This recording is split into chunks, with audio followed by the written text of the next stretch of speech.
Hello, people of the internet. What I want to show you is this 98 S14 that I bought, and I purchased it, and it was wrecked when I got it. And I want to show you the process of going through and saving it and putting it back to a factory car, back to factory spec, by drilling out all the spot welds on the front clip and replacing them all the way from the core support to the firewall. So in order to get these off, we have to drill out spot welds. One of the tools you're going to need is a spot weld cutter or a spot weld drill bit. This is one that's from Harbor Freight, super cheap. So if you fuck it up, it ain't a big deal. The other thing you're going to need is a center punch. This is a transfer punch, but it does the same thing.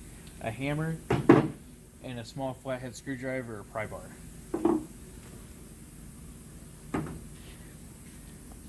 These dimples that you see here, these are all spot welds, and they run all the way up, all the way around the chassis. I'm sure you've seen them before.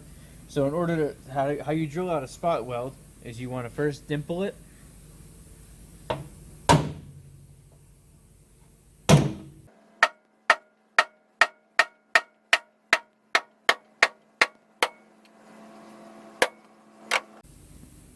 And then what we're going to do is take our spot weld bit, and some people, they go all the way through. On the donor you can. On the new car you don't want to go all the way through because that's where you're going to attach and weld at. Otherwise you have a big hole that you're going to have to fill in.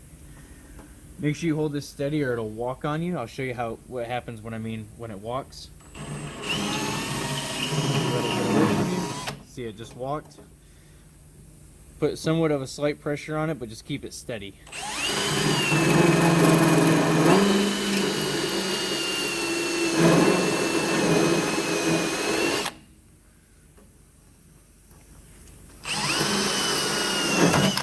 There it goes, walking.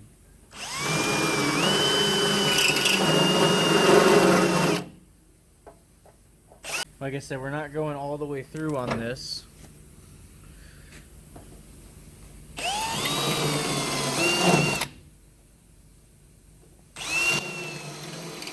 The other way of doing this is to take an 1/8 inch drill bit and just drill a center hole all the way through. That way the pinpoint on the spot weld drill bit just sticks through and you don't have to worry about it trying to walk.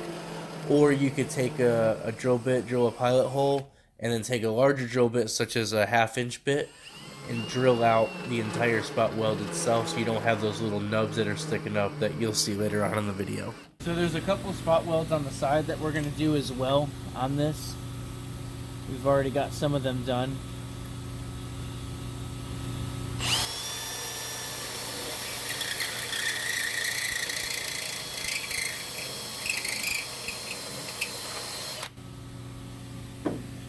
We're going to take our pry bar, and you can see now how that top layer is coming off of the chassis.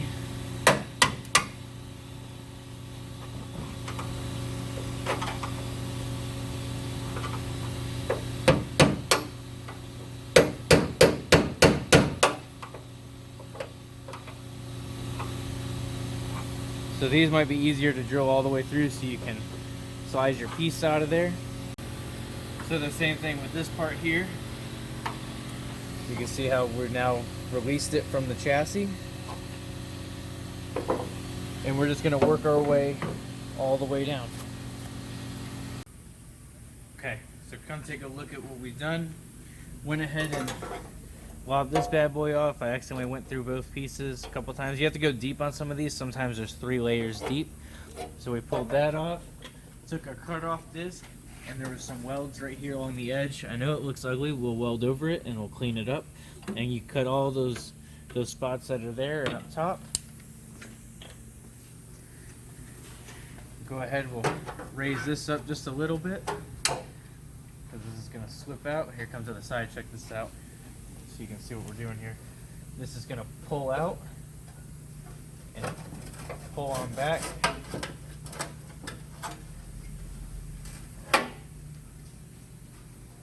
Just like that. So we've got one layer, second layer, and now that gives us access to the back side here for the rest of these spot welds to be drilled out. Also up here too.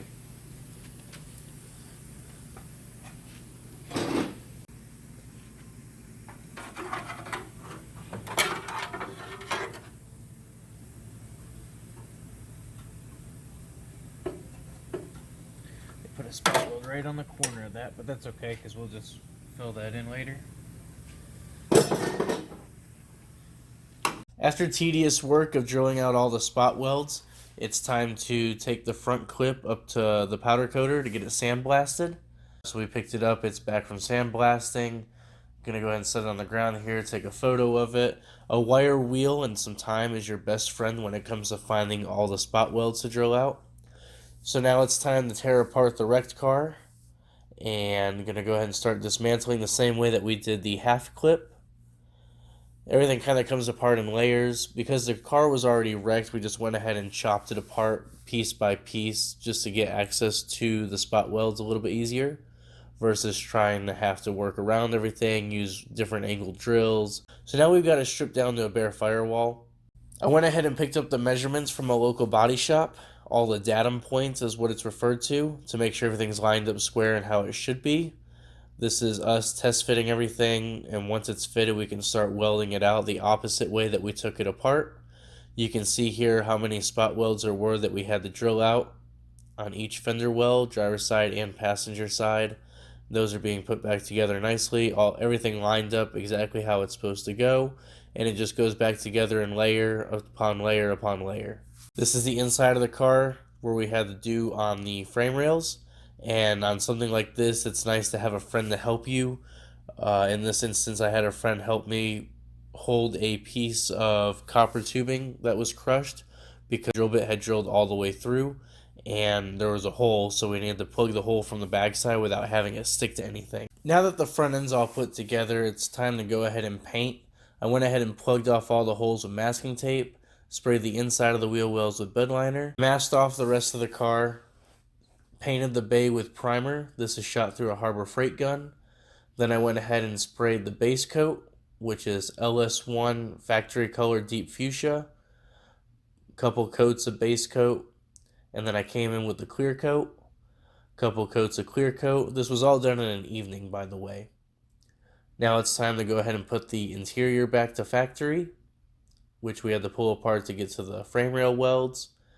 And the car is getting put back together with all the wiring, some more of the interior going back together, running all of our harnesses, our brackets, everything to try to keep it as OEM as possible. Got the factory fuse box, wiper motor installed, and intercooler and bash bar. The intercooler is modified, the bash bar was built in-house, and now the car is getting sent off to get painted. Although I've built many cars with tube fronts on them for customers and myself, I believe that the purpose of the car defines how you should build it. For example, this purple Kooky is going to be a street car. This right-hand drive S14 of mine is also a street car, so we left the front end of it factory. I want to thank you guys for watching the video, and I will try to keep you updated as the build goes on.